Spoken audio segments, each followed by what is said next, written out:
Asnawi Salomo Tagalung. Asnawi aja nggak apa-apa. Iya. Ntar saya tanya nih. Iya. Enaknya panggilnya apa nih? Pak Pendeta. Iya. Kita mau tanya-tanya nih, boleh ya Pak Pendeta? Boleh, silahkan. Oke, Iya. sip. Dengan senang hati. Iya. Ini anaknya panggilnya apa nih biar lebih akrab aja nih Pak? Iya, kalau sahabat-sahabat saya waktu kecil, waktu teman-teman kecil selalu panggil saya Iwan. Oh gitu. Iya, Iwan itu kebalikan dari Nawi. Nah, iya. Nawi, kependekan Nawi. Oh, Tapi gitu. teman-teman pendeta untuk sekarang ini lebih senang mereka panggil saya Asnawi. Asnawi. Berarti Iya. saya panggilnya dengan Pak Pendeta Asnawi ya? Boleh, Oke, boleh. Terima kasih Pak Ya. Pendeta. Saya suka mengajar tentang firman, membagikan firman. Ya, Begitu. ya. Nah, waktu saya juga pemuda lalu menjadi pemimpin pemuda di gereja, Ya. saya dikasih jadwal khotbah setiap triwulan itu 1 kali. Tua-tua jemaat ini, ya, majelis ini bilang, kamu itu cocoknya pendeta. Oh begitu. Ya, kalau saya lihat, saya nilai dari khotbah-khotbahmu itu dan gaya-gayamu menyampaikan firman itu, cocoknya itu kamu pendeta. Bukan guru. Ya, karena saya guru 8 tahun ya. Oh, seperti jadi guru Ya, 8 tahun guru ya, Pendeta? SD, SMP di Jalan Ratna Palembang itu, di sanalah saya itu terpanggil karena Jadi- banyak dorongan-dorongan. Iya. Iya, saya Ada bilang beberapa ya, jemaat boleh pasti saja ya. takut, tapi jangan menjadi ketakutan. Iya, betul. Kalau ketakutan itu namanya paranoid. Iya. Ya kan, sementara kita punya iman dong, kita punya Yesus Kristus. Iya, betul. Ya, memang perlu takut, ya kan? Takut artinya dalam arti waspada Iya, betul. dan menjaga protokol kesehatan. Ya, betul. Itu saya bilang. Tapi kalau paranoid itu artinya sudah nggak percaya kita dengan Tuhan. Saya Ya, bilang. benar sekali Pak Pendeta. Itu. Nah, kalau lagu Sion Nah, 64. Ya. Bapak lagu apa tuh? 64 itu, aku suka saksikan dari hal Yesus yang menjadi sahabatku yang erat, perubahan hidupku yang seutuhnya hanyalah oleh kasih juru selamat. Nah, jadi saya banyak menyaksikan dalam hidup ini, dalam pelayanan saya, ya dalam kunjungan saya, perlihatan saya, dalam hidup sehari-hari. Ada perubahan-perubahan yang dibuat Tuhan untuk kebaikan-kebaikan, menyempurnakan hidup saya.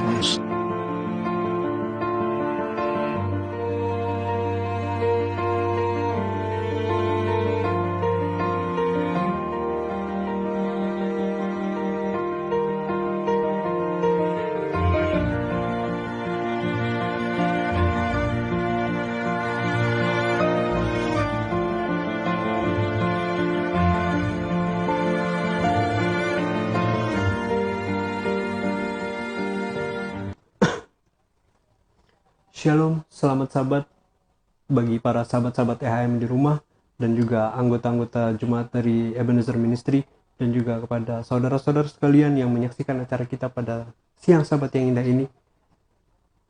Seperti yang sudah kita janjikan di minggu yang sebelumnya bahwa sahabat ini, siang ini kita akan menampilkan wawancara eksklusif kita mengenang almarhum Pendeta Asnawi Salomo Tagalung yang pada saat itu kita sempat rekam pada tanggal 31 Mei ya, Saudara Naldo. Iya, betul.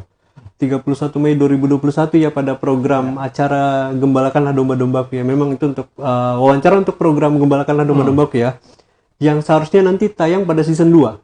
Seharusnya begitu. Iya, cuma karena Tuhan mengizinkan Pak Pendeta untuk beristirahat, jadi sahabat ini kita memberikan satu tayangan khusus ya, mengenang almarhum Pendeta Asnawi Salomo Tagalung. Nah, mungkin saya boleh bertanya-tanya sedikit untuk Saudara Naldo ya. Boleh. Karena kan saat itu Saudara Naldo ya yang mewawancarai secara langsung ya, walaupun memang kita berdua yang datang ya pada saat itu ya. Saya sebagai kameramen dan Saudara Naldo sebagai Ya, saya mau wawancara. yang mewawancarai ya, host pada saat itu untuk program Gembalakanlah Domba-Dombaku. Jadi kalau menurut Saudara Naldo sendiri ya, tanggapan dari Saudara Naldo itu seperti apa ya tentang Pendeta Asnawi ini ya? Kesan-kesannya Sosoknya ya. ya, kesan-kesannya ya. Sebelumnya saya juga mau mengucapkan selamat sahabat bagi kita semua. Ya, kalau tentang Pendeta Asnawi, kita sudah 2 kali ya ketemu dengan Pendeta Asnawi ini ya, untuk Iya. acara 2 wawancara. program kita ya, untuk program yang kita. pertama itu Ya, 30 minutes discussion. iya benar, kita ada discussion. Jadi sebenarnya ada beberapa acara juga yang sudah kita rekam dengan Pendeta almarhum Pendeta Asnawi ini. Iya, kalau kesan-kesannya saya selama berada dengan Pendeta Asnawi ya, sempat ngobrol-ngobrol juga Iya. dengan wawancara. Pendeta ini orangnya adalah sosok yang sederhana. Iya. Ya kalau saya lihat dia sosoknya sederhana, ramah sekali. ramah, ceria juga. Iya, ya. cepat akrab dengan orang lain. Iya, benar. Luar biasa sekali. Benar. Itu dan juga tapi orangnya juga low profile, maksudnya dia nggak mau Iya, nggak mau menonjolkan diri sebenarnya, tapi dia ingin juga selalu mengabarkan tentang kebenaran Tuhan. Itu dia selalu pengen memberikan pengajaran, pengertian, karena saya lihat orang ini, pendeta Asnawi adalah pendeta yang smart ya, pengetahuan tentang Alkitabnya tuh luar biasa. Yang saya sendiri baru tahu pas dengar dari dia.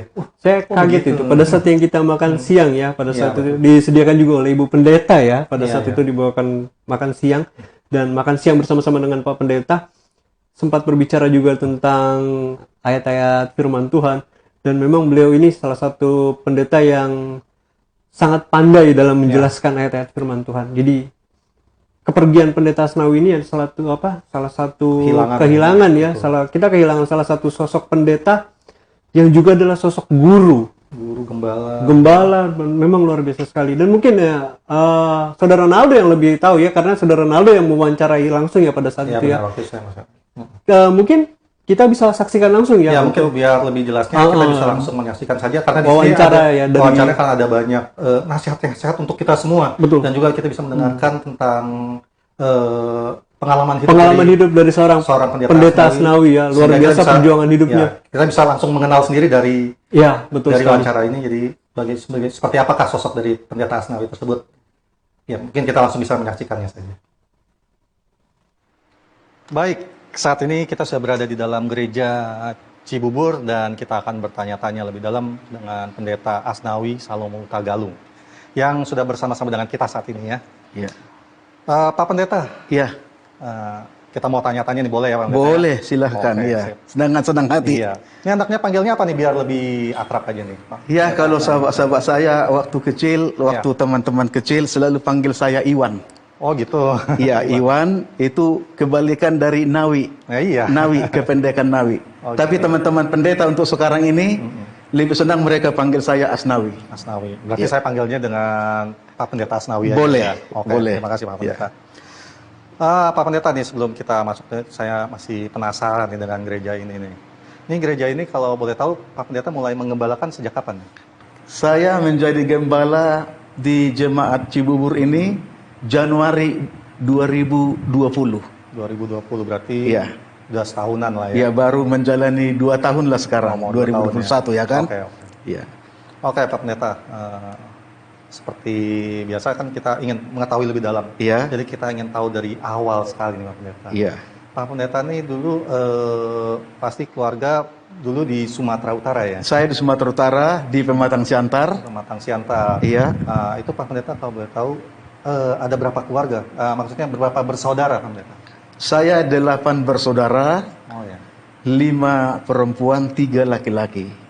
Dan saya anak yang ke-6 atau bungsu laki-laki dari keluarga T. Hutagalung ya, Boru Raja Guguk. Oh, Ya. apa dari keluarga bapak apa ayah sebelumnya emang pendeta juga atau bagaimana? Oh bukan. Bukan ya? Nah, kita ini sebenarnya anak dari militer. Bapak saya itu Wah, militer. Ya. militer ya? Iya, iya. Oke. Iya. Jadi Pak Pendeta ini anak ke-6 yang laki-laki terakhir berarti ya? Iya, laki-laki terakhir. Oke. Dan waktu itu Pak Pendeta bersekolah pendidikan semua di Sumatera Utara ya Pak? Pendidikannya SD di negeri itu Pematang Siantar, SMP-nya di Advent, di Sumbul Pegagan, Kabupaten Dairi, Oh begitu. dan kembali lagi ke Siantar tempat orang tua untuk mengambil STM. Oh. Nah, saya STM negeri Oh, gitu. yang di Jalan Asahan Pematang Siantar. Nah, Ya. ini jadi Ya. Saya menarik. ambil jurusan listrik. Jurusan lagi listrik, ya. ya. Ini menarik nih jadi Iya. Pak Pendeta. Jadi kita pengen tahu nih, Iya. kenapa nih saat ini tiba-tiba sekarang ini menjadi seorang gembala, menjadi seorang pendeta. Nah, Padahal dulu sekolahnya STM. Iya, ya. iya. Apa nih? Apa penyebabnya? Itulah kita tidak tahu liku-liku kehidupan ini Oh gitu. atau jalan Tuhan yang terbaik untuk kita. Tapi saya yakin ini adalah rencana Tuhan. Jalan Tuhan pasti yang terbaik untuk anak-anaknya. Walaupun sulit untuk ditebak dan susah untuk dilalui, ya kan? Iya. Karena orang tua menginginkan saya ini mengambil STM jurusan listrik itu supaya cepat kerja. Dan kalau boleh nanti kerja di PLN, ya kan? Ya, akhirnya kita bercita-cita kalau boleh menjadi pemimpin di PLN itu, ya kan? Ya. Walaupun sebenarnya hati kecil saya tidak tertarik untuk itu. Oh, jadi sebenarnya sebelumnya Pendeta punya cita-citanya tuh menjadi apa nih? Iya. Saya itu suka selalu mengajar Alkitab, mengabarkan tentang Injil. Sudah dari kecil situ udah ada keinginan untuk menjadi seorang pemimpin di dalam kerohanian ya Pak Pendeta ya? Iya, kelihatannya seperti itu karena bakat saya suka mengajar tentang firman, membagikan firman. Begitu. Iya. Dan akhirnya apa nih? Kita pengen tahu nih Pak Pendeta. Akhirnya mungkin ada tokoh atau seseorang yang benar-benar membuat pendeta bertekad menjadi seorang pendeta. Sebenarnya sih yang memotivasi dan mendorong saya itu banyak ya. Oh, jadi ada banyak. Jadi artinya setelah melihat para pemimpin-pemimpin kita ini datang, ya kalau ada acara-acara yang luar biasa seperti konferensi, ya kan, atau seminar-seminar dari pimpinan-pimpinan yang datang dari Uni, ya kan, selalu kita utusan dari gereja, selalu utusan ikuti program-program itu. Jadi saya terkagum-kagum gitu dengan khotbah-khotbah dari pimpinan-pimpinan kita ini. Nah, waktu saya juga pemuda lalu menjadi pemimpin pemuda di gereja, saya dikasih jadwal khotbah setiap triwulan itu 1 kali. Tua-tua jemaat ini, majelis ini bilang, kamu itu cocoknya pendeta. Oh, begitu. Ya, kalau saya lihat, saya nilai dari khotbah-khotbahmu itu dan gaya-gayamu menyampaikan firman itu, cocoknya itu kamu pendeta. Bukan guru. Ya, karena saya guru 8 tahun ya. Oh, seperti jadi guru 8 tahun. Guru SD, SMP di Jalan Ratna Palembang itu, di sanalah saya itu terpanggil karena banyak dorongan-dorongan. Iya. Tambah menarik nih. Jadi pendeta sebelumnya sudah berprofesi menjadi seorang guru ya. Iya. Itu setelah mengambil pendidikan guru apa memang tamat? Enggak, saya tamat STM negeri. STM jadi guru. Jadi kerja di PLN itu 1 tahun, ya kan? Juga di PLN ya kan? Lalu kalau ada bangunan baru, ya gedung-gedung baru, saya yang menjadi pemborong untuk instalasi listriknya di bangunan itu. Ya, itu jadi saya jalani itu 2 tahun. Ya, sambil di tiang-tiang listrik di pinggir jalan raya itu, di tepi jalan raya itu kan ada tiang-tiang listrik, lalu kabel-kabelnya itu kita yang manjat itu untuk tarik kabel, satu kabel ke tiang lagi itu kita yang tarik itu. Lalu saya sepertinya sudah bosan lah ya, tidak tertarik saya begitu kan, jadi saya tinggalkan, ya kan. Nah, terus apa kerjamu? Ya, kata ipar saya, ya kan. Ya, akhirnya bikin dulu lamaranmu jadi guru, lagi lowong guru di sekolah kita katanya. Saya kasih lamaran ya, diterima saya jadi guru di Palembang. Itu pergi saya berangkat dari Santar ke Palembang kan, menjadi guru saya di sana, gitu. Oh begitu, jadi rupanya jadi sempat menjadi guru itu karena ada kebingungan juga ya, Pak Pendeta ya, bosan dengan menjadi seorang pekerja di PLN, daripada kosong menjadi seorang guru. Jadi saya guru SD pagi, guru SMP sore. Jadi satu hari saya kerjakan. Nah, jadi di gereja saya menjadi pemimpin PA dan pemimpin sekolah sahabat, silih berganti kan. Nah, jadi saya dikasih jadwal terus setiap turun khotbah 1 kali. Jadi di sana banyak orang selalu motivasi, ingatkan saya, nggak cocok kamu jadi guru begini mah, enggak. Ya, lebih baik kamu jadi pendeta supaya kesejahteraanmu semakin meningkat katanya. Jadi banyak dorongan-dorongan gitu. Oh gitu. Iya. Tapi setelah sekarang menjadi seorang pendeta, bagaimana Pak Pen? Lebih enak menjadi seorang guru apa menjadi seorang pendeta menurut Pak Pendeta? Saya sebenarnya pendeta tapi suka mengajar gitu. Oh begitu. Ya, karena memang panggilan saya, profesi saya itu saya suka mengajar. Mengajar ya. Iya. Jadi sebenarnya menjadi seorang pendeta pun jadi pengajar tapi dalam hal kerohanian firman Tuhan. Iya. Oh ya luar biasa nih Pak Pendeta. Jadi setelah Pak Pendeta menjadi guru dan akhirnya memutuskan menjadi seorang pendeta, itu pendeta mengambil sekolah kependetaan atau teologi di mana nih Pendeta? Jadi 2 tahun saya di Siantar, sekolah kita yang ada di Siantar, Ya. perguruan tinggi Advent Surya Nusantara, Oh ya. yang di Simpang Rami, Jalan Medan itu ya kan, Jalan Rakuta Sembiring, Ya. ya kalau tidak salah ya kan, sana 2 tahun, ya 93-94, ya. Lalu lanjut ke UNAI, sekolah kita Universitas Advent Bandung, Oh, lanjut ke UNAI. 96, 97. Jadi saya selesai itu 97. 97 ya. Iya. Oke, luar biasa Pak Pendeta. Berarti Iya. sudah bertekad ya untuk menjadi seorang pendeta ya. Iya. Sampai Iya, bertekad. sampai apa Iya. ya? Keluar daerah ya kalau Iya. bisa dibilang sampai ke Jakarta Iya. untuk mengambil kuliah di UNAI. Jadi Pak Pendeta akhirnya lulus dari UNAI langsung jadi seorang pendeta atau bagaimana? Ya, jadi setelah kita wisuda Juni Ya. 97, lalu saya disuruh buat lamaran, Ya. karena saya tidak tahu apakah kami yang pertama disuruh melamar. Sebelum-sebelumnya tidak ada pelamaran kan, Oh, gitu. langsung dipanggil, ditempatkan kan. Tapi kita disuruh bikin lamaran. Jadi saya buat lamaran ke Uni Indonesia Kawasan Barat, Oh, ya. ya kan, Direktur Kependetaan di Uni, ya, bersedia ditempatkan di mana saja di wilayah Republik Indonesia. Wah, Akan begitu kan? Tahu-tahu 1 bulan kemudian, ya, saya ambil SK, saya ditempatkan di Sibolga. Di Sibolga balik Ya. lagi dong Pak Pendeta. Ya, ya kan? Medan lain. Ya, Sibolga ya. Ya. Kalau tidak salah itu pertengahan Juli, ya, pertengahan Juli, sekitar tanggal 17 Juli kalau nggak salah. Ya, kamu berangkat di Sibolga. Ya, Oke. Berarti menjadi gembala pertama kali itu di Sibolga ya? di Sibolga. Gereja apa Ya. kalau masih ingat Pak Pendeta? Ya, itu distrik Sibolga, ya. Sibolga. Distrik Sibolga itu yaitu di kantor daerah kita waktu itu di Sumatera kawasan tengah ya. Ya.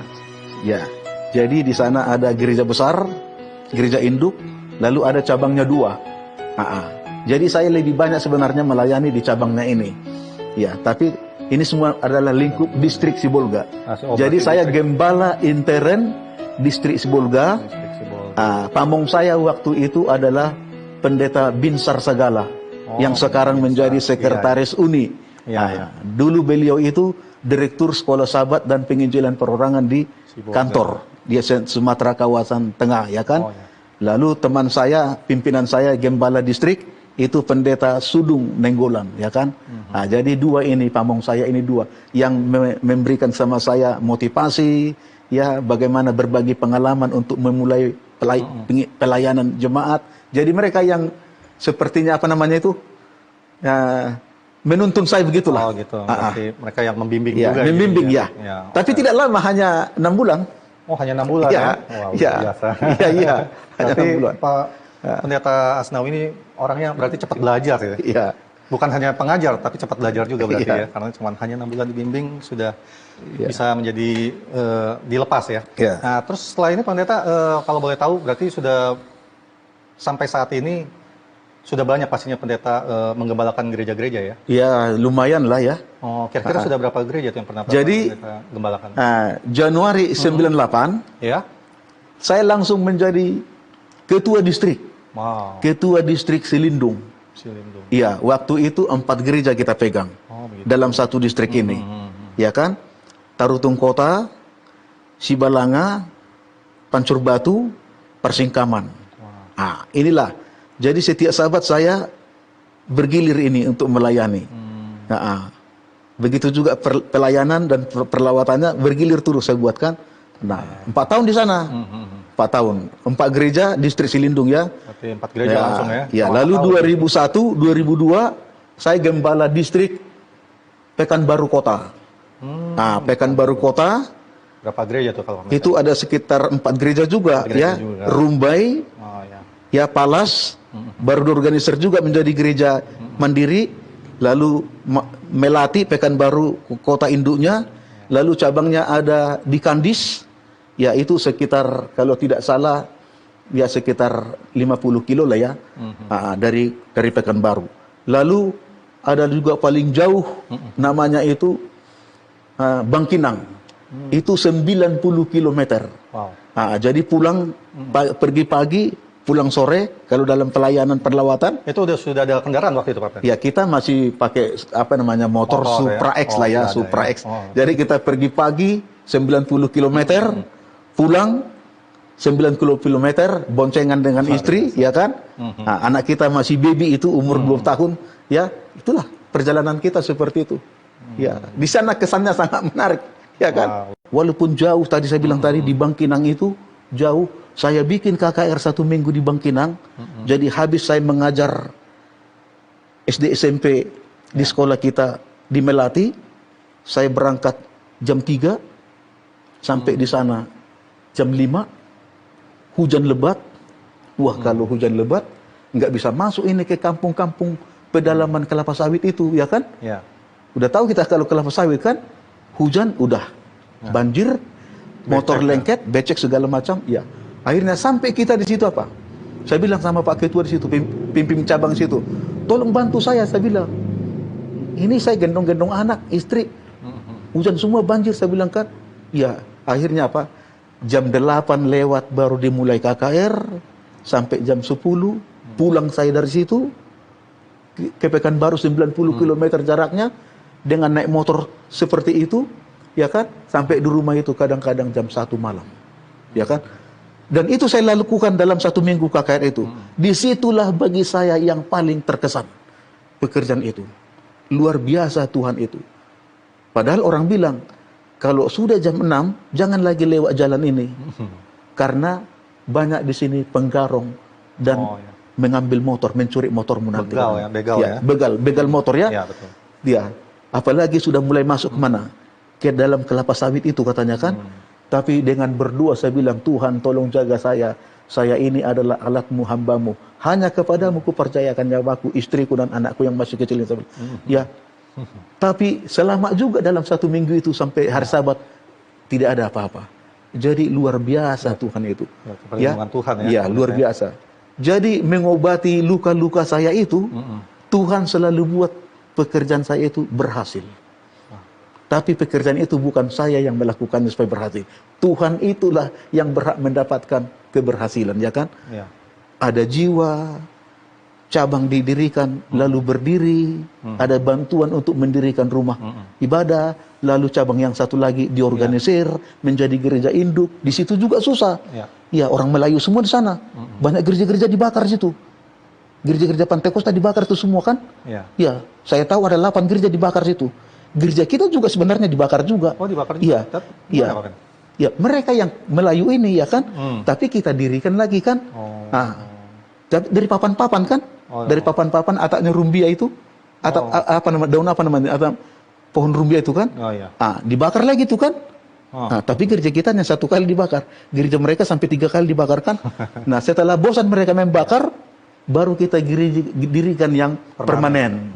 Iya, artinya apa? Mereka udah bosan membakar-bakar kan gitu. Akhirnya diorganisir. Kita panggil apa? Lurah. Iya kan? Lurahnya orang Melayu. Tapi mengaku dia marga Huta Galung kan? Iya, dan mengaku juga dia orang Advent kan? Iya. Orang Advent juga. Iya. Saya bilang, dari mana kamu Huta Galung? Apa udah dipestakan kamu dibikin adatnya? Saya bilang, sudah katanya kan? Nah, terus kamu mengaku Advent, kamu dibaptis katanya kan? Pokoknya semua Kristen saya Advent katanya kan? Ya, jadi apa artinya? Hal-hal yang luar biasa itu dibuat Tuhan untuk menutupi segala kepahitan, kekecewaan, kesulitan-kesulitan, selalu diobati. Dan yang paling menarik, yang tidak saya harap-harapkan, karena pemikiran saya adalah bekerja untuk Tuhan, dan saya harus mengabdi di dalam Sumatera kawasan tengah. Ya kan? Karena Sumatera kawasan tengah lah yang menyekolahkan saya ngambil master S2 kan? Kan biayanya kan itu kan dari organisasi. Jadi harus saya mengabdi ke sana. Tetapi tiba-tiba setelah wisuda 6 bulan kemudian saya dipanggil ke DKI Konpren ini. Jadi luka-luka itu diobati, sembuh. Penderitaan saya lupakan. Saya sudah berada di DKI. Puji Tuhan saya bilang. Ya kan? Itu luar biasa. Luar biasa. Iya. Ini sudah banyak juga ya suka dukanya Pak Pendeta rasakan ya selama memimpin gereja-gereja, mengembalakan gereja-gereja ini. Iya. Nah, kalau boleh tahu nih Pak Pendeta, kira-kira ada gak menurut Pak Pendeta suatu kesan mungkin suatu apa ya, Bang Pendeta rasa suatu suka yang luar biasa yang menurut Pak Pendeta ini luar biasa nih. Jadi teringat terus atau suatu hal yang tidak mengenakan sesuatu dalam pelayanan ini di selama memimpin ini. Ada gak kesan-kesan seperti itu Pak Pendeta yang pernah Pak Pendeta rasakan? Ya, dalam pelayanan ini ada suka, ada duka. Ya, pastinya. Itu silih berganti. Itu yang mau kita bisa Ya, Pak Pendeta bagikan kira-kira ya, apa yang itu paling- biasa ya, ya kan? Oh. Itu biasa, ya kan? Ya. Tetapi Uh-uh. hal-hal itu adalah memacu kita untuk semakin bersemangat, Oke. memotivasi Pastinya. kita untuk semakin maju. Pastinya.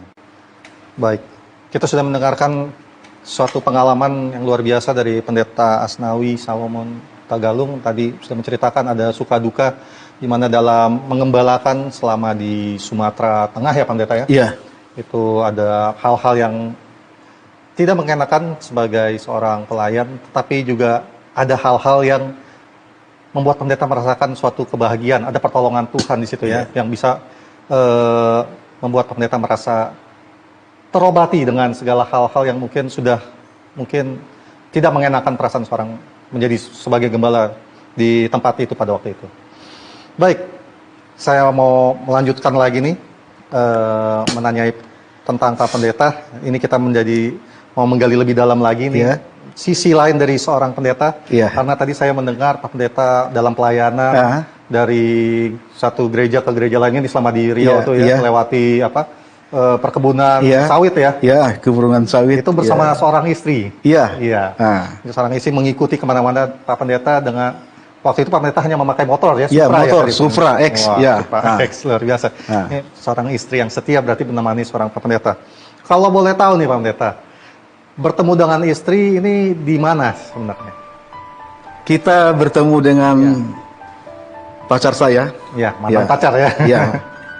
Sekarang jadi istri Ya. dan ibu dari satu anak putri ya. Grace namanya. Dulu itu ya di Palembang. Waktu kita menjadi guru. Nah, pacar saya ini dia seorang akuntan di kantor daerah. Oh begitu. Iya.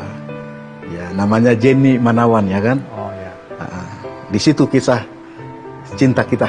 Oh begitu. Jadi ketemunya nih dalam momen apa nih? Ada kesempatan apa waktu itu bisa ketemu dengan Bu Pendeta ini? Ya, banyak kegiatan, program-program gereja, apakah itu kerja bakti, apakah itu PA di alam. Kan saya pemimpin PA ini. Oh. Saya pemimpin PA. Jadi ya. Pak Pendeta ya. Nah, dia pemimpin sekolah sahabat, ya kan? Begitu. Nah, rupanya. waktu saya pemimpin sekolah sahabat terpilih lagi di Palembang, nah, dia menjadi pemimpin BWA, ya kan? Nah, jadi di situ, jadi setiap ada program gereja, ya selalu bersama, bertemu, ya kan? Malam mingguan ada acara, setiap malam minggu habis tutup sahabat selalu ada acara kumpul-kumpul orang muda. Ya, kita sebagai yang paling senior, ya kitalah yang menjadi sponsornya dan kita menjadi tuan rumahnya. Oh, gitu. Jadi kumpul-kumpul semua orang muda di rumah, ya kan? Ya, saya juga datang ke rumah gitu kan. Nah, begitu ya, itulah kisah cintanya akhirnya bertumbuh bersemi, lalu ya kita sepakatlah berjanji untuk menikah gitu. Ya, itu kan Ya. cerita instannya Pendeta nih. Kita ingin tahu nih, bagaimana Pendeta pertama kali menyatakan rasa sukanya kepada Bu Pendeta ini bagaimana? Apa Pendeta yang terlebih dahulu yang menyatakan cintanya atau Bu Pendeta dulu atau bagaimana nih? Iya, saya tembak aja gitu. Oh gitu. Gimana Iya. tuh kalau boleh tahu? Saya tembak aja, saya bilang I love you, saya bilang ya Wow. kan, itu aja. Ya. Itu, mau nggak jadi istri saya gitu aja. Oh langsung ya? Iya. Langsung itu Ya, mau iya. jadi istri jadi. Iya. Iya. Terus kenapa rupanya kalau jadi istrimu katanya kan? Oh, Ya gitu. supaya saya bisa sekolah jadi pendeta. Ya kan kamu kan kerja akuntan di sini sudah pegawai tetap udah lama 25 tahun kerja ya kan? Ya supaya saya sekolah. Jadi saya married student. Oh gitu. Saya married student itu waktu itu, ya. Jadi Pendeta langsung aja nih orangnya. Ya langsung Berarti- aja, kenapa? Apalagi yang mau ditunggu ya kan? Jadi Ya, jadi kami Tapi- menikah itu tanggal 5 Maret 95. wow, berarti Saya baru mau mendaftar ke UNAI Bandung. oh, Iya. gitu. Kan 95, 96, 97 saya selesai di Bandung kan? Biar ada temennya waktu ke UNAI ya. Enggak, dia tinggal di Oh, masih di Palembang. tinggal. Saya masih student di UNAI 2 tahun. Oh gitu. Iya, mau selesaikan studi ini. Jadi Iya. pas selesai baru istri. Ya kalau dia ikut saya ke Unai, kan income gimana untuk Oh, nyekolahkan dia. Jadi dia Ya. kerja di sana. Oke. Dan itu sudah sepakat gitu kan. Dan itu diokekan aja para pemimpin kita, pemimpin di Sumatera kawasan selatan di Palembang, ya oke Tapi aja gitu. itu pede sekali ya Pak Pendeta ya, waktu ngomong ke Ibu Pendeta, saya pengen menikah jadi Iya, karena terus saya mau terus apa lagi kan umur kita udah 32. Oh begitu. Ya kan? Saya tamat dari Unai 34, ya kan? Apalagi yang mau ditunggu? Jadi nggak ada ketakutan nih kalau ditolak bagaimana, nggak ada ya? Nggak ada. Langsung aja. Kalau memang toh itu juga ngapain lama-lama kan? Oh iya, oke. Iya. Mantap sekali Pendeta ini. Iya. Jadi orangnya langsung aja to the point. Mau enggak. Iya. Iya Pendeta ya. Oke. Berarti Dan mungkin kami menikah iya, tanpa ada. biaya. Oh gitu. Dan mungkin kami orang yang menikah tanpa biaya. Kok bisa? Gimana tuh Pendeta? Ya semua gereja yang biayai. Dari jemaat ya? Semua gereja yang biayai. Gereja. Kalau kamu menikah, Wah gitu. gereja yang biayai. Semua. Boleh juga tuh. Iya, dekorasinya, makannya, resepsinya. Iya gitu. Jadi tanpa biaya. Saya kan kuliah juga saya nggak ada biaya, mau menikah juga nggak ada biaya ya kan? Udah waktu itu belum pendeta ya? Udah pendeta ya? Belum, Ya? masih tingkat 3 kan? Mau tingkat 3 ya? Ya masih? di Unai, ya. Berarti Ya, itu aja. sudah mendapat biaya pernikahan Iya. dari, wah itu berarti Waktu berkah saya luar biasa ya? waktu saya melamar Oh. kepada keluarganya, langsung ditanya, memang kamu punya uang? Tidak, saya bilang. Wah, kok jawabannya tegas-tegas sekali katanya kan? Ya, kok pede-pede aja Terus kok gitu. berani menikahi ini anak kami, ke putri kami katanya kan? Karena cinta, saya bilang. Wow. Itu aja. Memang cinta bisa kasih makan? Bisa, kenapa? Iya, saya bilang. Yesus saja karena cinta selamat dunia ini, saya bilang Wow. kan. Ya, itu dia. Jadi pede juga gitu. Wah mantap, luar biasa nih pendeta nih. Berarti orangnya pede sekali ya. Iya. Pede sekali, berarti mau ngasih contohnya kepada karena kasih Yesus menyelamatkan dunia ini. Iya. Jadi pede aja, karena kasih bisa menghidupi. Iya. Dan ternyata memang berkat Tuhan luar biasa ya, sampai tiba-tiba ada jalannya pendeta bisa menikah tanpa keluar biaya. Ya semoga pemirsa yang di rumah jangan terlalu berharap juga baper bisa menikahi anak orang tanpa biaya itu. Ini, mungkin mesti ada keinginan menjadi pendeta dulu. Ya, Hal tersebut bisa terjadi ya. Ya, nggak tahu. Oke lah, itu bercanda aja. Pak Pendeta, kita akan lanjut lagi nih. Kita masuk ke sesi yang berikutnya nih, Ya, Pendeta. oke. Kira-kira nih sekarang ini kan Pendeta menggembalakan di gereja Cibubur ini ya Pendeta ya? Ya, Cibubur. Selama COVID-19 ini tentunya gereja itu juga merasakan dampaknya Pak Pendeta ya? Ya, besar sekali dampak COVID ini Oh ya, kira-kira apa tuh kalau di gereja Pak Pendeta kepada rasakan? jemaat ini, ya kan? Sebenarnya tahun 2021 yang lalu, ketika 2020 mungkin Pendeta? 20, Ah, ya 20, ketika ganas-ganasnya COVID, COVID ini dan ditakuti orang, sebenarnya kami tidak begitu takut, biasa-biasa saja. Kan kita punya iman kan, Ya. dan kita juga punya pertimbangan untuk waspada kan gitu. Ya. Jadi tahun 2020 itu kami buka terus gereja, Oh buka terus juga buka ya, Pendeta? terus. Sementara semua gereja-gereja tutup, kami buka aja terus. Kami tutup itu hanya 2 bulan. Yaitu Januari, Februari 2021. Wow, justru tahun ini ya? Justru tahun ini yang ditakuti, saya bilang sama jemaat, kenapa kok semakin takut? Padahal kita sudah lewati 1 tahun kita nggak takut. Iya. Katanya ada varian yang baru, semakin ganas dan tidak bisa diobati katanya. Iya. Udah banyak yang meninggal seperti di Inggris, di India katanya kan. Ya, kita takut. Dan ditambah lagi semakin PSBB-nya diperluas. Bukan hanya DKI, Jabodetabek, tapi Jawa Bali. Ya kan? Berarti semakin ganas ini pendeta. Kalau boleh tutup aja lah dulu kita. Di awal tahun ini. Ya udah, kalau itu memang itu yang terbaik permintaan jemaat, oke-oke saja. Oh, Ya. jadi Nah, setelah akhir Maret akhir Maret sampai sekarang kita buka lagi gereja. lagi ya. Tapi Iya.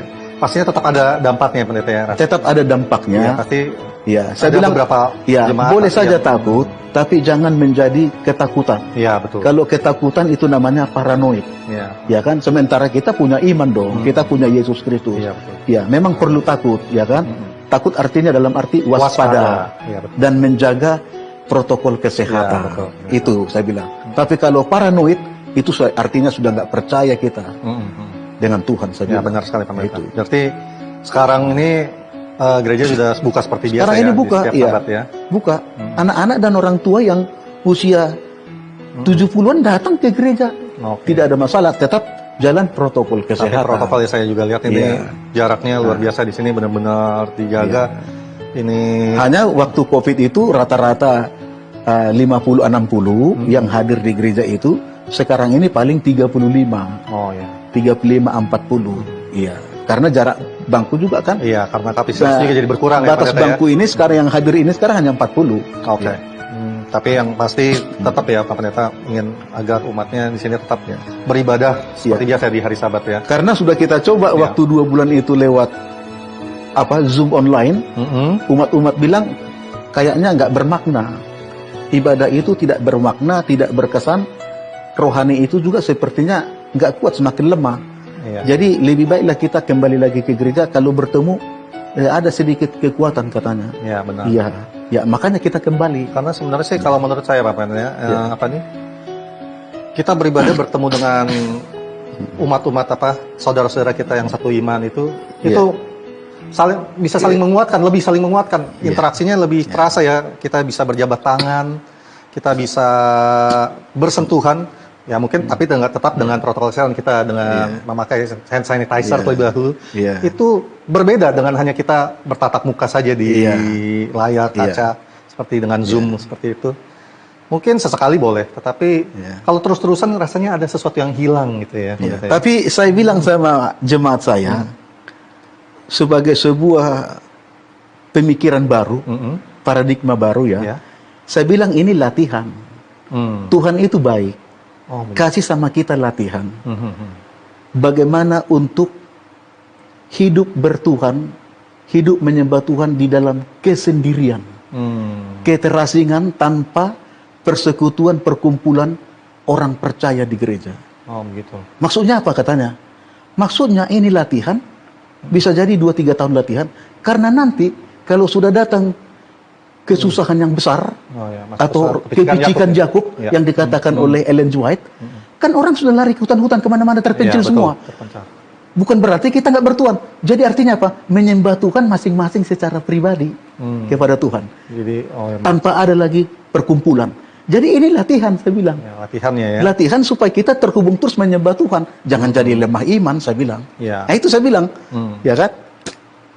Ya benar juga sih Pendeta. Itu bagus juga pemikiran dari Pendeta. Tapi ya mungkin kita bisa melanjutkan lagi nih Pak Pendeta ya. Ini luar biasa juga pemikiran dari Pak Pendeta.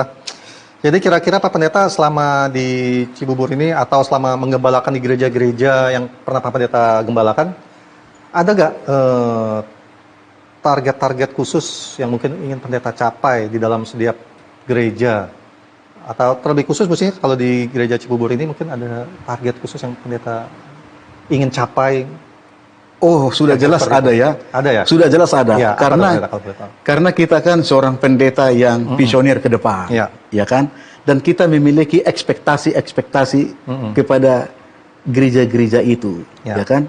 Tahun Juli 2002 saya dipanggil dari Sumatera Tengah, Pekanbaru ke DKI Jakarta.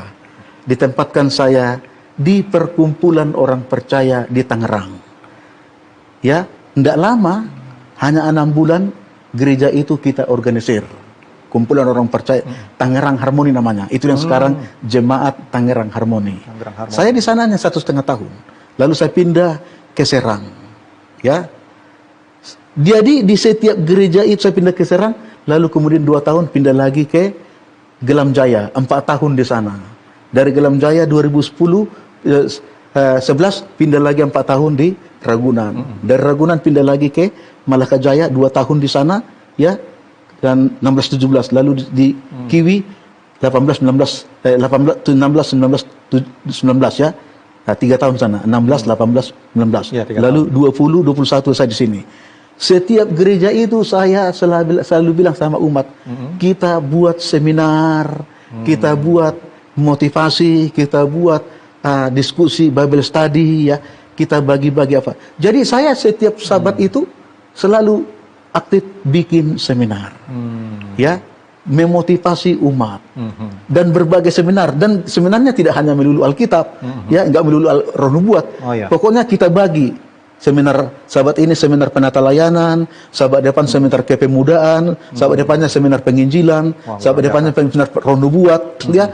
Selalu berganti kita. Artinya untuk memenuhi semua apa yang menjadi impian kerohanian, kekuatan iman bagi umat-umat.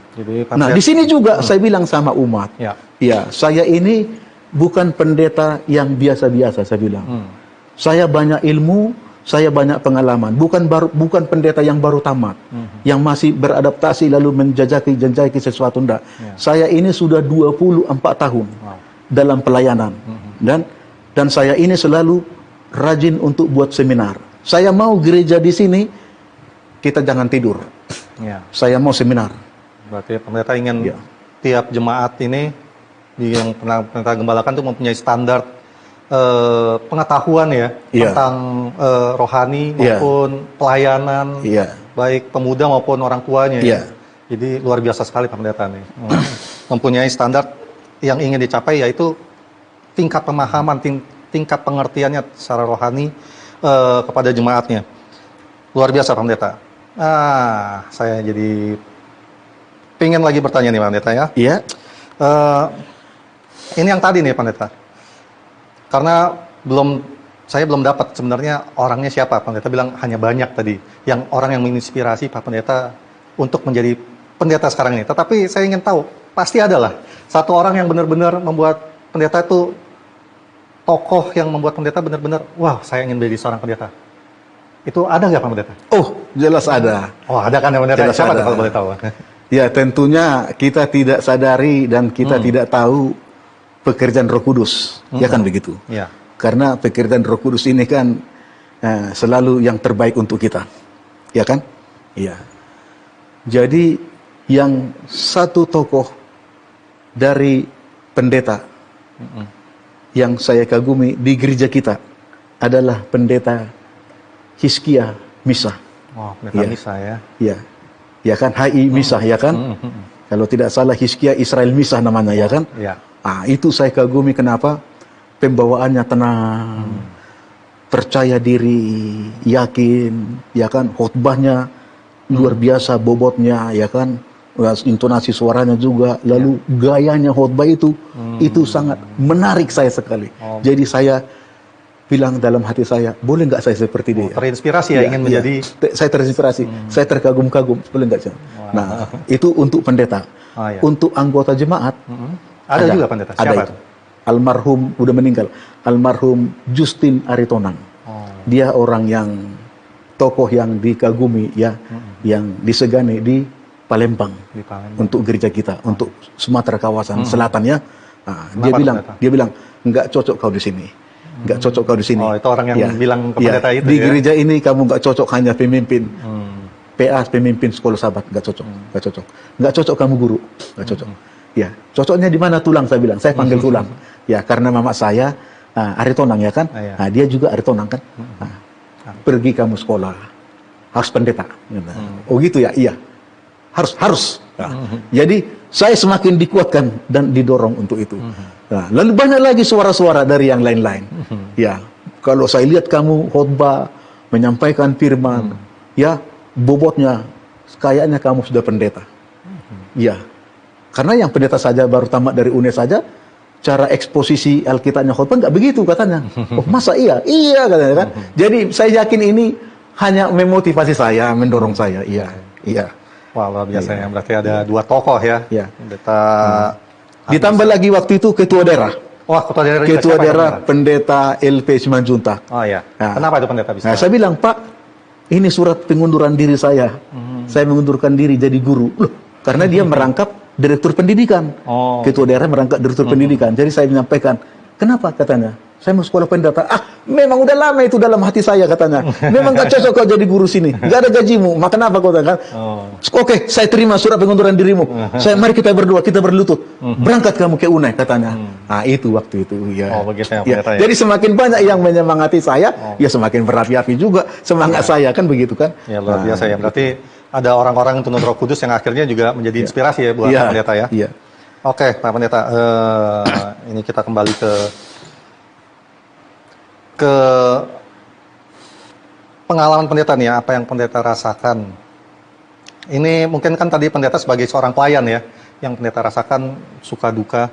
Mungkin ini sebagai persoalan pribadi Pak Pendeta. Mungkin ada secara pribadi pendeta pernah merasakan ini soal yang paling berat atau tidak mungkin lah untuk dihadapi sebagai seorang pribadi lah, sebagai pribadi seorang pendeta, kayaknya tidak mungkin saya hadapi persoalan ini, tetapi Pak Pendeta merasakan pertolongan Tuhan seperti itu, ada nggak Pendeta? Oh ya ada. Bisa diceritakan? Ada. Apa tuh Pak Pendeta yang persoalan? Bila mana kita sudah menghadapi konflik, ya, pasti. antar iman lah ya, iman kepercayaan ya, Gitu. terutama menyangkut agama sepupu kita ini, ya kan? Nah, itu sesuatu yang sulit untuk kita bisa berembuk berdamai, ya kan? Contohnya, di sini tidak boleh menginjil. Ya, ini daerah Muslim. Kamu hanya satu-satunya di sini yang Nasrani, kan? Ya, kan nggak mungkin juga kita berbantah-bantah, ya kan? Ya kan, berbala-bala atau melawan, ya kan? Ya kita hanya sabar saja, berdoa, ya kan? Nah, itu satu. Lalu yang kedua, bila mana kita sudah ditangkap polisi. Wah, ya. Pernah nih Pak Pendeta ditangkap polisi? Pernah kita ditangkap polisi. Kenapa tuh? Karena hal apa? Karena menginjil. Iya. Karena menginjil. Iya. Lalu bagaimana? Pegang Alkitab lagi di tangan kan? Ya. Memang itu gaya saya pegang Alkitab. Bukan seperti sekarang. Pegang di tab kan? Atau dimasukkan dalam tas Alkitabnya. Kalau saya pegang, saya tunjukkan bahwa saya orang Kristen begitu kan? Nah. Ya, saya kan mengajar Alkitab untuk anggota saya. Di rumah anggota saya. Ya, tapi di situ ada Muslim katanya. Ya. Urusan dia datang ke situ, saya bilang. Ya kan? Kan bukan ke rumah Muslim itu saya pergi. Urusan dia datang ke situ, saya bilang. Jadi saya bilang, Tuhan berilah saya hikmat untuk menjawab pertanyaan-pertanyaan di hadapan polisi ini. Ini aparat hukum. Bisa juga ini dibelokkan dan menjerat hukum, saya pikirkan. Ya. Tapi hanya sebentar saja. Ya, itulah. Berarti hanya 2-3 jam saja. 2-3 jam. Akhirnya dibilang, pulanglah Bapak katanya. Nggak perlu kami tahan katanya kan. Ya. Tapi jangan lagi lakukan katanya kan. Oh, tetap saya lakukan, saya bilang. Ya, karena yang saya ajarkan anggota saya, umat saya bilang. Gitu. Saya bukan masuk, saya bukan masuk ke rumah mereka dan saya bukan masuk ke daerah mereka gitu kan. Ya. Itu. Itu di Banten ya. Pernah itu Pak. Ya, kamu berani ya di Banten ini katanya lagi kan. Ini daerah Banten, kamu tahu nggak? Memang kalau Banten kenapa saya bilang. Ya kan? Ya, itulah dulu dengan iman kepercayaan saya kan. Ya. Gitu. Berarti... Lalu pernah juga saya berhadapan dengan segerombolan preman. Wow. Ya, preman. Di mana tuh Pak? Di Pekanbaru. Oh, Pekanbaru. Ya, preman, orang-orang Melayu ya. Nah, 5 orang itu waktu itu. Kita pas boncengan naik motor. Jangan lewat sawit itu. Boncengan naik motor, langsung dijatuhkan itu pohon pisang. Jadi saya kan nggak bisa lagi jalan kan, berhenti. Di situ saya diancam dengan dikeluarkan pisau belati gitu kan. Lalu saya bilang, panggil bosmu, saya bilang. Ya, panggil bosmu. Ya, 5 pun kalian di sini, saya nggak takut menghadapi kalian. Itu keberanian dari mana tuh Pak Pendeta bisa ngomong gitu? Keberanian dari mana bisa ngomong? Saya tidak tahu, karena yang saya bonceng itu, di belakang saya itu pemuda kelas 3 SMP. Ya, saya bilang namanya Andi ya. Saya dengar sekarang dia sudah jaksa. Ya, Andi, temani pendeta, kita mau melawat ke sana. Aku bilang. Ya, nah waktu sudah berjalan sekitar 1 kilo dari rumah, itu dijatuhkan pohon pisang hanya untuk menghambat saya, menghadang saya. Ya, ya. Bos kami bilang, pendeta harus kasih uang sama kami. Berapa? Berapa? Paling sedikit 50.000 katanya. Oh iya. Memang kamu siapa? Keluarga saya bukan? Keponakan saya bukan? Saya kasih sama kamu uang. Ini bos saya. Kalau gitu panggil bosmu. Panggil bosmu. Sekarang juga saya tunggu sini. Saya bilang, ya, panggil, saya bilang. Ya kan? Nggak berani mereka. Nggak berani. Rupanya bosnya itu di belakang rumah saya. Ya, bosnya mereka itu di belakang rumah saya. Baru saya sadari bahwa polisi datang malam-malam ke rumah saya. Dia bilang, saya lagi mencari bandit di sini katanya, ya kan? Ya. Bukan dibilang bandit, saya mencari seseorang di sini katanya, yang dicurigai katanya kan. Rupanya lingkungan RT saya itu keluarga bandit semua, dan di rumah saya itu termasuk RT bandit. Jadi polisi itu bilang, Pak pendeta baru ya di sini? Iya baru. Saya bilang, Bapak harus tahu ya, lokasi di mana Bapak tempat tinggal ini tempat persembunyian bandit-bandit, dia bilang. Oh. Jadi dari situ saya tahu, maka saya bilang panggil bosmu, saya bilang. Iya, panggil bosmu. Akhirnya apa? Diangkat itu apa? Diangkat itu batang pisang, disingkirkan, lalu bilang silakanlah Pak pendeta jalan katanya. Jadi saya tidak kasih apa-apa. Saya tidak kasih apa-apa. Ya kan? Padahal itu pertolongan Tuhan berarti ya, pendeta ya? Ya? Pertolongan Tuhan berarti ya? Iya. Hanya dengan kata-kata seperti itu mereka bisa takut juga ya? Nah, hari Sabat saya ceritakan sama majelis. Majelis bilang, untung Pak pendeta selamat katanya. Sebenarnya Pak pendeta kasih aja 5.000 atau 10.000 udah aman itu katanya. Gitu. Ya kan? Kenapa? Memang itu pekerjaan mereka setiap bulan. Dari gereja ini harus ada setoran. Oh gitu. Oh iya. Jadi mulai dari situ saya hentikan setoran. Saya hentikan setoran. Mulai saya gembala di situ saya hentikan setoran. Pendeta sebelumnya setor katanya 30.000 tiap bulan. Oh begitu. Sama preman-preman di situ. Nah akhirnya saya bergaul dengan mereka. Saya temui bos mereka itu di belakang rumah saya, hanya dibatasi tembok. Saya keliling, saya pergi ke sana, silaturahmi, assalamualaikum, bla bla bla bla bla. Akhirnya apa? Saya kenal itu bos mereka itu, bandit mereka itu saya kenal. Ya itu. Akhirnya dia hormat sama kita, ya. Dan tidak lagi diganggu-ganggu kita punya kompleks. Jadi begitu ya. Aman. Luar biasa. Iya. Oke, pengalamannya luar biasa juga ya Pak Pendeta. Ada macam-macam ya. Macam-macam. Iya, menghadapi dunia. Namanya surga dunia ya. Iya, oke. Oke nih Pak Pendeta, kita sudah mulai masuk ke sesi akhir pertanyaan. Kita cuma mau tahu aja nih Pak Pendeta, setelah biasanya kan kita jemaat ataupun ya orang yang suka ada musik lah yang bisa menghibur kita. Nah Pak Pendeta nih sebagai seorang gembala, kira-kira ada nggak musik atau lagu yang pendeta favoritkan? Mungkin dari lagu Sion, kira-kira lagu apa yang pendeta favoritkan kalau lagu kira-kira yang pendeta suka? Iya, kalau putar musik, putar lagu, ya, baik dulu di tape ya, ya lewat kaset atau CD ya, maupun sekarang lewat HP ya. Ya. Itu saya selalu putar lagu-lagu country. Oh country. Ya, lagu-lagu country seperti apa namanya itu? At the time apa namanya? At the time apa ya? Ya kan? Lagu ada rohani ya, country. Lagu-lagu rohani, tapi musik-musik country yang dari Amerika itu. Iya. Itu selalu saya putar-putar itu. Bagi saya One Day at a Time mungkin. Hah? One Day at a Time. Time. One Day at a Time. Ya, itu lagu yang sering saya putar-putar ya kan. Nah, kalau lagu Sion, 64. Iya. 64 lagu apa tuh? 64 itu aku suka saksikan dari hal Yesus yang menjadi sahabatku yang erat, perubahan hidupku yang seutuhnya hanyalah oleh kasih juru selamat. Nah, jadi saya banyak menyaksikan dalam hidup ini, dalam pelayanan saya, ya dalam kunjungan saya, perlihatan saya, dalam hidup sehari-hari. Ada perubahan-perubahan yang dibuat Tuhan untuk kebaikan-kebaikan, menyempurnakan hidup saya. Ya, dan itu selalu saya saksikan dan hanya kasih Yesus. Jadi itu nomor yang tidak bisa saya lupakan. Saya selalu hafal dan selalu saya nyanyikan. Kalau saya khotbah, selalu itu saya buat lagu penutup. Oh begitu. Ya, kalau saya khotbah itu lagu penutup. Dan ada juga satu lagi nomor 244 kalau tidak salah.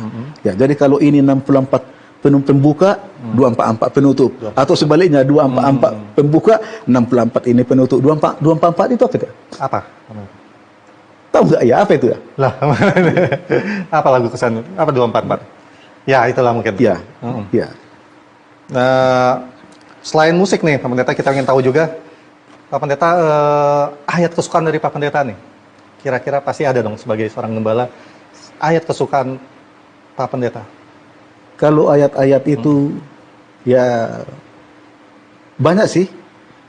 Banyak ya? Ya, mungkin yang satu atau dua aja. Satu atau dua yang mungkin menjadi kalau di favorit kitab, Pak Pendeta. kalau yang di kitab Wahyu itu hampir semua yang di dalam kisah Wahyu 2 dan 3 itu selalu saya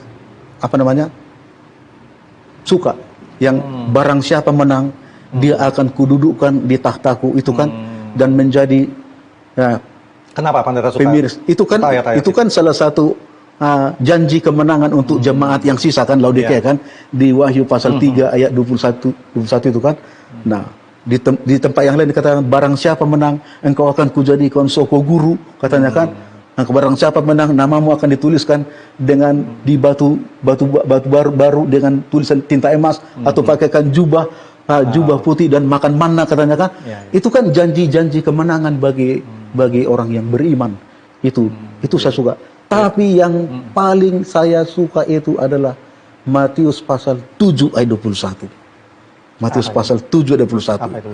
Bukan setiap orang yang berseru kepadaku, Tuhan, Tuhan, kata Yesus kan, melainkan hanya mereka yang melakukan kehendak Bapakku yang di sorga. Jadi artinya hidup ini untuk melakukan kehendak Tuhan dalam kehidupan kita. Itu aja. Melakukan kehendak Tuhan kepada siapa saja yang kita temui, hanya melakukan kehendak Tuhan, ya kan? Apa itu? Kasih, pengampunan, kebaikan. Nah, itulah kehendak Tuhan kan. Oke, luar biasa Pak Pendeta. Pilihan-pilihan lagu dan juga ayatnya itu menggambarkan bahwa pendeta ini adalah orang yang sebenarnya ingin melakukan kehendak Tuhan dan menanti-nantikan janji Tuhan ya. Iya. Kalau kita menjadi seorang pemenang. Oke Pak Pendeta, dua pertanyaan terakhir. Sebenarnya bukan pertanyaan sini, jadi tepatnya mungkin Pendeta ada pesan-pesan mungkin kepada siapa saja yang saat ini mungkin sedang terpanggil untuk menjadi seorang pendeta, ataupun sedang bersekolah kependetaan, ataupun juga kepada pendeta-pendeta senior, ataupun pendeta yang siapa saja yang sekarang sedang menggembalakan di gereja mana saja, kira-kira ada pesan nggak Pak Pendeta untuk para gembala-gembala tersebut? Saya punya statement. Ya. Saya punya statement. Di mana-mana selalu saya buat statement itu. Di belakang foto saya, jadi saya foto saya, lalu saya tulis itu statementnya, ya kan? Apa itu? Tinggikan Kristus, khotbahkan kebenaran, hidupkanlah kehidupannya. Itulah yang akan menjadi karaktermu. Dan hanya karakter yang dibawa ke surga.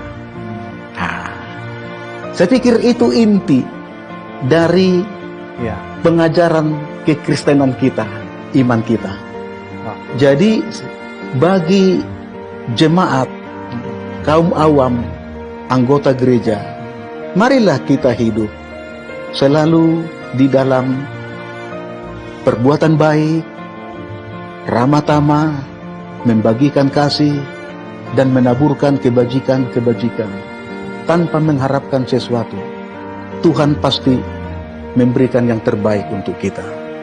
Bagi adik-adik kami yang menjadi calon-calon pendeta yang masih duduk di bangku kuliah, yang mempersiapkan diri menjadi barisan kependetaan dan pelayan Tuhan masa depan, serahkanlah dirimu. Bangunlah visi misimu. Jadilah seorang pendeta visioner yang selalu bekerja jauh memandang ke depan sesuai dengan rencana-rencana Tuhan. Bagi para pemimpin-pemimpin kami yang di tingkat daerah, di konfren, di lembaga-lembaga, dan di uni, dan sampai kepada konfren, marilah kita bekerja sama untuk melakukan yang terbaik. Yang terbaik. Kalau yang benar itu hanya Tuhan yang tahu, dan hanya Tuhanlah yang benar. ya kan? Betul. Yang terbaik sesuai dengan kemampuan kita di bawah bimbingan Roh Kudus. Saya pikir itu saja. Wah. Supaya kita semuanya Luar biasa. mempersiapkan kan misi kita hanya satu, Iya. mempersiapkan sekelompok umat Iya. yang benar-benar bersedia menyambut Yesus datang Kedua kali. Ya. kedua kali. Luar biasa Pak Pendeta. Dan sebagai closing nih Pak Pendeta, saya ingin tahu terakhir, ini benar-benar terakhir Pak Pendeta, apa artinya bagi Pak Pendeta Asnawi Salomon Hutagalung menjadi seorang gembala? Apa artinya menjadi seorang gembala bagi Pak Pendeta Asnawi? Arti seorang gembala Ya. bagi saya adalah saya bekerja di kebun anggur Tuhan. Tuhan itu dapat saya percaya. Saya juga harus dapat dipercaya Tuhan. Luar biasa. Iya.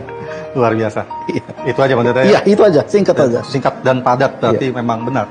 Jadi dapat dipercaya Tuhan tentunya menghidupkan karakter Yesus itu dengan seutuhnya Pendeta. Iya. Itu berat sih Pendeta. Iya. Berat ya Pak itu, Pendeta. itu tantangan kita. Iya, Dan itu tujuan hidup kita di dunia ini. Iya. Oke, luar biasa Iya. sekali Pak Pendeta. Terima kasih Iya. sudah diberikan kesempatan untuk Iya. bertanya-tanya nih untuk mengenal Pak Sama-sama, Pendeta terima Asnawi kasih. Luar Salomon biasa. Hutagalung. Iya. Dan demikian para pemirsa yang di rumah yang telah menyaksikan bersama-sama kami beberapa menit ke depan yang tadi, kita sudah menggali tentang Pendeta Asnawi Salomon Hutagalung, dan semoga hal-hal yang sudah diceritakan oleh Pak Pendeta Asnawi Salomon Hutagalung itu bisa menjadi inspirasi kita untuk bisa untuk lebih dekat lagi dengan Tuhan, untuk lebih menghormati lagi, lebih bisa menghargai lagi para gembala-gembala kita dimanapun mereka berada, karena semua gembala itu pasti mempunyai tantangan dan juga mempunyai pergumulannya juga. Pendeta juga masih seorang manusia juga, ya kan? Dan mereka pun masih membutuhkan support dari jemaatnya, dan kita sebagai umat-umat dari Gereja Masihi Advent hari ke-7 khususnya kita bisa lebih menghargai lagi para gembala-gembala kita. Demikianlah acara kita pada hari ini. Jangan lupa untuk menyaksikan kembali acara kami, yaitu Gembalakanlah Domba-Dombaku di kesempatan yang akan datang. Dan saya, Rinaldo Bernardus, beserta kru yang berada di sini, mengucapkan terima kasih. Sampai jumpa kembali. Ebenezer Ministry, I will go. I will go.